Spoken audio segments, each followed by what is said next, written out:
Welcome to another video on the Coach Turf podcast. I'm Coach Daniel Northeast, that's Daniel Northeast for short. Today we've got a fantastic episode. I'm really looking forward to this because this is a topic that's really close to my heart, not just in football, but in general, but we're going to be talking about in football terms as well, obviously. And today we are talking to Colin Reid. Hi, Colin. Hi, Daniel. How are you? Yeah, okay. Got a bit of a block here today, but it's okay. But now, how's your day been? Yeah, it's been good. I've been doing a lot running around, doing some stuff for home in terms of clearing out a few bits. But yeah, I've sort of been devising something around feedback. I know we're going to talk about that today. So I've got a sort of pilot scheme that we're doing in London, and I've had to hand out to the coaches a document and told them to have a look at it because it really is regarding some feedback. So yeah, it's something we're going to discuss in today's episode. Yeah, and so okay, so let's get started with this. Where to start from with feedback? That's probably the main question. Yeah, I think there's two sorts of feedback in terms of obviously there's feedback that you would give to players.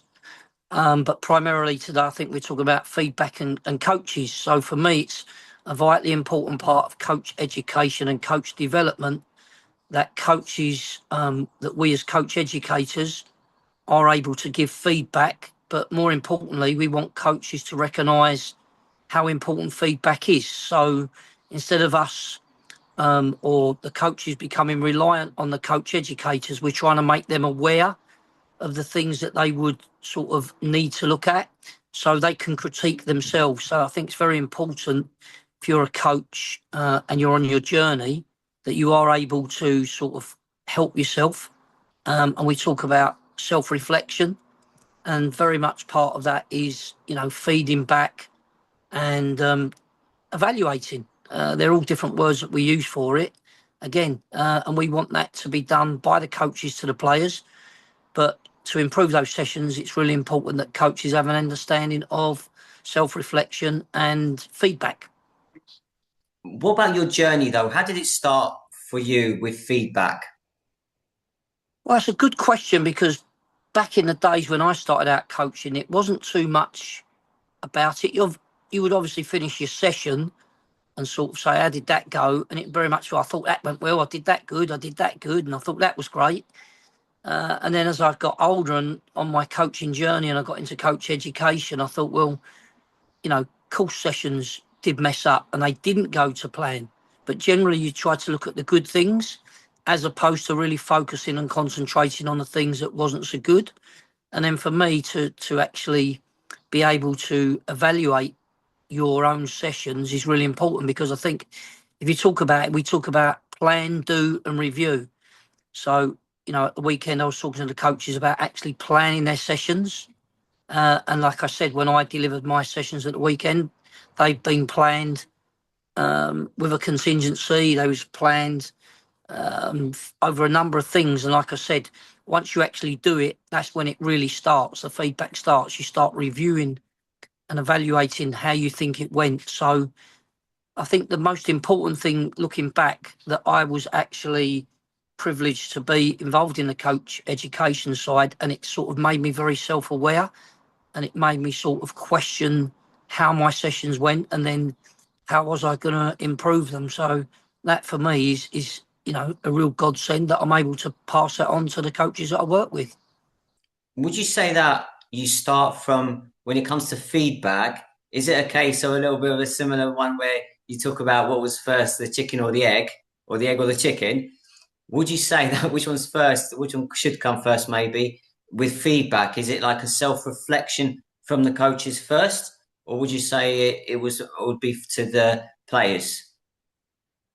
You will obviously question the players to check their understanding of what you thought that they did well, and for them to really go away and go, I did that well, but I need to work on this. So there's feedback that you would be able to give to players, and I think if we talk about the two in terms of the players, then you've got to have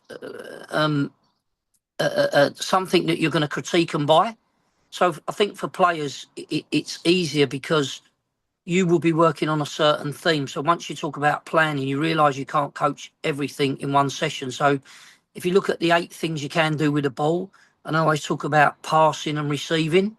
I know within that there's lots of different things, because it could be passing along the floor, it could be an aerial pass, it could be inside the foot, swerve driven. So there's lots of different technical aspects that you can get players to work on. But when you've honed down what you're physically working on and you've worked with the players, then you yourselves need to get them to go away and reflect on what they think they're good at, and then you can sort of get them hopefully to judge themselves. So for me, there's a process that we call is smarter. Have you ever heard of the word smarter? I think recently it kind of came to me, but please explain what smarter is. Well, if you're going to work with young players, let's say we want to improve them, we want to develop them. Everyone talks about development, but you have to be more specific. So if you talk about smarter, and you wrote the word smarter down, the first one of the S is you need to be specific. So what are you actually trying to improve? What technical component are you working on, or what moment of the game? So for me, you need to be specific with young players. That's really important. And the second thing is it needs to be measurable. The M of the smarter is measurable. And it's used in business as well when we talk about smarter. So if you go on a business course, they'll have the same principles. So you've got to be specific in terms of what you actually want to improve. It's got to be measurable. How do you measure that someone is actually improving? So they're really important things. And then after that, it becomes the A. So the smarter part of that is, it's gone from my head. So you've got to be specific. It's got to be measurable. It's got to be achievable. That's it. So it's got to be achievable. So it's no good setting somebody an unrealistic challenge or an unrealistic goal. So it does need to be achievable. So that's really important. And then I'll go through an example in a minute. So specific, measurable, it's got to be achievable, and you need to agree what that is. So we've said the specifics, and it's got to be, again, realistic. So again, it's got to be achievable. Is it realistic? And it's got to be really agreed with the players what you're actually working with. So that's really important. And then we got so we got the S, the M, the A, the R is the realistic, and then the next one is the time related. How long are you expecting somebody to work on that specific technique or skill, and how long are you going to give them to actually improve and sort of measure it? Like we said, it needs to be measured, but what's the time scale, the time frame that you're giving someone to measure it? And then, of course, working with young players, it's got to be exciting. If you're going to set some challenge and it's boring, then they're obviously going to give up. So it's got to be exciting. And then finally, the R of the smart is it's got to be recorded. So again, if you sort of talk about plan, do, review, you're constantly planning what you want to do to improve players. They'll go away and do it, and that cycle restarts. It's got to be recorded, so you've got something to actually measure it against. So for me, let's give you a simple example. I want to work with young players, improving their touch, and I might give them something that we can actually measure it by. So it might be something like keepy uppies, ball familiarity. Keepy uppies, it might be with right foot, left foot, right foot, left foot. It might be just right foot only. It might be just left foot. It might be thighs. So there's the S. It's got to be specific, okay? It's got to be measurable. Well, it's quite easy to measure something like that, and you agree with the players, the realistic thing. So I want you to, when you come back next week, to achieve 7 keepy ups. So let's just say you've got a total novice, and on the first day they do 1, and the next day you're asking them to do 2, and then do 3, and then do 4. So the time they come back next week, you would expect 7 to be achievable. So again, it's looking at it and going, is it realistic in the time scale that we're setting? Is it exciting? Well, it's exciting if you want it to be. And then you've got to record that. So whether you do that mentally or you actually write that down is really important. So there's a simple example to use to give players feedback, and they can actually see if they're improving, where it's a little bit more difficult to judge everything by results in a game. because obviously you could be improving but still get beat, or vice versa. You could win games and think you're improving or developing because you've actually won games, when the reality is very different from that. You may well be playing against a team or playing against players that, their abilities are less than yours. So I think there's a sort of basic example there for working with young players, and how you can give them feedback, and how you can, and now they can measure that and go away and improve. Is there anything you want to ask around the players and the smarter principle? The smarter principle is an interesting one because I think it's something that we could actually return to in just, to like a dedicated episode around that and really go into like specifics around it. I was actually wondering, in your experience, how does feedback differ? If anyone's wondering, how does it differ for the youngest, players and then slightly older players? Yeah, well, I think when the players are older, obviously they will become sort of, I say, profiled. They'll pick a position, or your a position will pick them, depending on their sort of characteristics. We talk about profiling, but basically, if you've got a central defender, then you're going to obviously want to concentrate as they get older around things like heading, defending one on one when the opponent's got their back to you or facing you, and turn you up as you would do with your back four midfield players. But when you play in different positions, then obviously position specific will dictate what the actual technical and skills that you'll need to get better and develop within that particular position. So, your striker might work with holding the ball up with their back to goal and bringing others into play. Obviously, they're going to work on their finishing. So, as you can see, different positions will have different skill sets that they need to work on. But we're not just talking about the technical, we'll talk about the tactical side of it, and we'll also talk about the psychological, as well as the social. So all those other four corners will be taken into consideration, and obviously the older they get, the more focus will become on those maybe traits of the psychological side of it, and you know, um, talking about things like dealing with failure, not sort of being selected every week, or not being able to develop in those technical areas. How do you actually deal with that? Have you got the resilience to understand that things may take longer? And again, that becomes something you as a coach will need to develop your awareness and understanding of the four corners. And, when you're working in pro clubs, then you've got expertise to help you with specialists who deal in psychology or strength and conditioning. But the more knowledge we can gain as a coach, then obviously we can help with the players' development.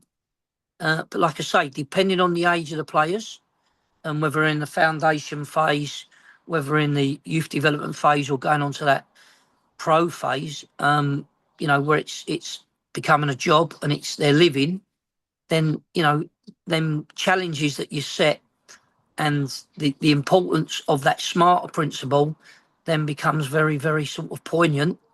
And again, it's just about having an understanding and how you can develop the players in each of those four corners. When you're talking about younger and older players, does it, when you guys get a bit older, when the players get a bit old, does it become more of like a dialogue then rather than you telling them? Again, what you want them to do is take responsibility, and what players will get at the clubs is they'll get uh, individual action plans, or IDPs, individual development programs. So, hopefully they'll be inquisitive, and they will want to understand what they need to do to become a professional player. Just as when I was a youngster and playing, we wasn't given that detail. It was really left to us to go, what do we need to work on? And then we would spend hours and hours with the ball. Because, of my lack of physicality, then, I wasn't really given that education as a young player to go away. And I can remember, fine example, with people saying, well, you need to go to the gym, you need to bulk up. And I can remember going to do weights and doing some squatting on a Thursday and Friday, and then come game day on a Saturday, wondered why my legs were so heavy. I didn't have the understanding, and I don't think there was that expertise or knowledge around at the time to help us, look at our own development plans, so it was very much left to our own devices. But now things have moved on, and obviously there's lots more knowledge out there, and we try and make players sort of accountable or responsible for, what they want to achieve, what they feel that they need to get better at. So never neglecting what you're good at and still continue to work on those things, but also trying to work on those things that you're not so good at. And that's really an important part of a young footballer's development. And we'll get on to talk about coaches and how they can develop themselves in a moment. Yeah, absolutely. I think that would be really interesting as well to just look at that side of it. Feedback for coaches as well. I wanted to ask you though about the timing also of the feedback. 'Cause as I picture, like sometimes there are moments where that feedback is good to give in the moment, or slightly after, just after something's happened. Sometimes it might be like a delayed thing where you might come back to something. Is that true? Is that what would you say? Would you Yeah, agree well, with that? yeah, well, I think we talk about hot feedback and cool feedback. So after you've done an activity, your recollection of what you've just done, and let's talk about a player will be you come off and you sort of start to get older and you'll have a sense of how well you've done. And after the game, then you might immediately make some mental notes of what you thought that you've done well. As the days go on, I think you then start to think you'll remember things that you didn't do in the game, or straight after a game, you don't remember everything. But 3 or 4 days later, you'll start to think, oh, I remember that situation when I didn't do so well, or I remember when I did that and I did that well. So we talk about straight after the event, there's going to be things that are fresh in your memory and your mind. And that's what we call hot feedback or warm feedback. And as the days go on, it becomes colder, it becomes cooler, it becomes pictures will come. And I think the best way to analyse anyone's performance, and we certainly encourage it with coaches and with players, and it doesn't lie, because sometimes your memory of events are vague at best, and sometimes they're damn right wrong, or you see it as you think it was, but actually it was so different. And I think if you get into analysis and you actually record yourself, and nowadays players get that through VEO, and the clubs will record them to maybe ask them how they thought they did and what they did well, and then actually give them the snippets. They'll cut the reels of every time they got the ball, or if they was working at the back defensively, where they was when the ball was on the other side. So you can start as a young player to critique yourself, and you can look at the things that you need to be working on. And there's evidence. It's evidence based. It's not just an opinion, because obviously things like this are very subjective or objective. So sometimes people will talk and have an opinion.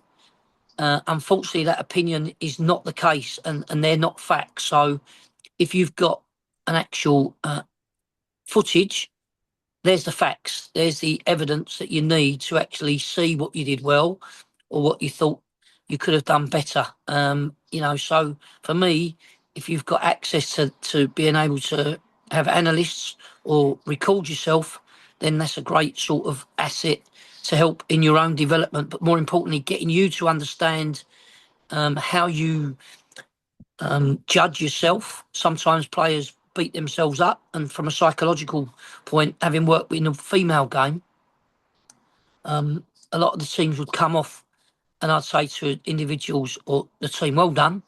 And then I'd have my chat with them individually, and some of them would get emotionally upset. And it wasn't until I worked with a female player played international football, and she played. She was a professional footballer, and she said to me that you need to understand the psychology of the female.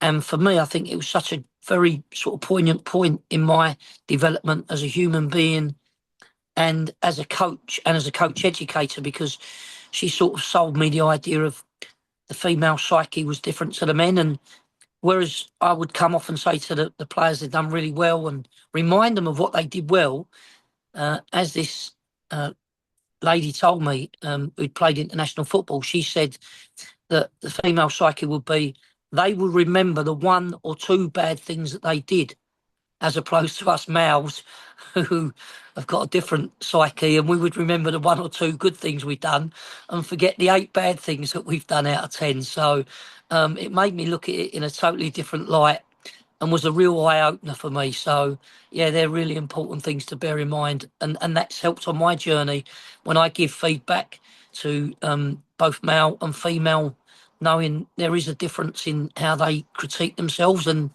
basically that the females would beat themselves up. And yeah, it was a really good um, part on my journey of understanding how people actually critique themselves. And that is very interesting what you've just said, and it actually links in a little bit to what I was going to ask you about, because there's a well-known method of an approach of giving feedback. I think especially with the younger players, which is the sandwich method. So, positive, then maybe something negative kind of, and then you finish with a positive. What's your take on that? Yeah, well, like you said, I would never say negative. So that's a negative in saying negative. I always think you start off with the WWs, what went well, what I think you did well.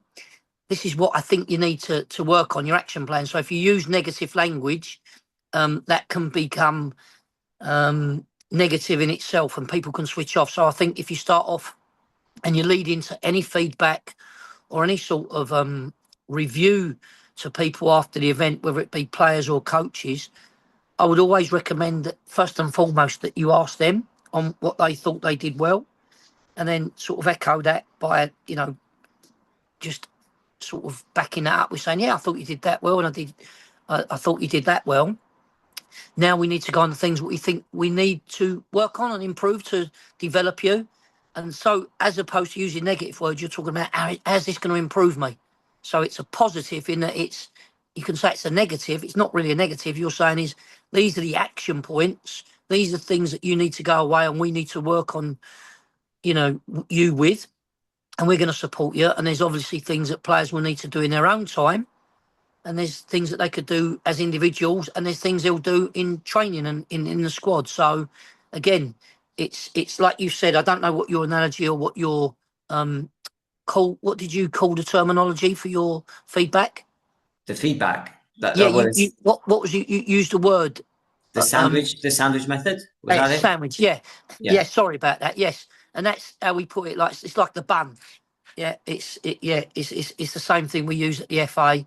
But you're right. If you can get players, because if you go straight into a negative, there's a tendency to switch off. So, if we say to someone after, we was told years ago, if you've got someone that's done their coaching badge and we had to give them a decision, if we said to them, right, okay, and all they want to know is if they passed or failed. But if you start off by saying, yeah, well done, Daniel, good session there, but what I want to say to you is you failed. So everything I say after that, 9 times out of 10, you're going to switch off because your mind's telling you failed. You failed. I don't want to hear the rest. I'm not in that frame of mind. So if you tell someone, how do you think, or ask them, how do you think it went? And they go, I did this well. And this well, good. Yeah, I think you did that. Good. Yeah, well done. And then if you ask them, do you think there's something that they didn't feel that they did well or could do better? And then if they can actually lead you into it and say that, and then you can agree with them, then you've got an action plan to go. If they don't actually see or feel what they've done wrong, and you ask them and they go, no, I thought I'd done well, then you may question them to not put them down and say, no, you didn't do well. You say, well, how do you feel you done on that? How do you feel you done on that? Now, I've had people come back and say, oh, I thought I did that well. And you can tell by the way they say it that they've said it, very defensively. And then, well, maybe can you give me some examples when you did that? And then only that might be, well, I did it at the start. Okay, good. Can you recall doing that later on or during the middle part of your session? Well, you know what I mean? So you're getting them to acknowledge that maybe they didn't do what they did or should have done.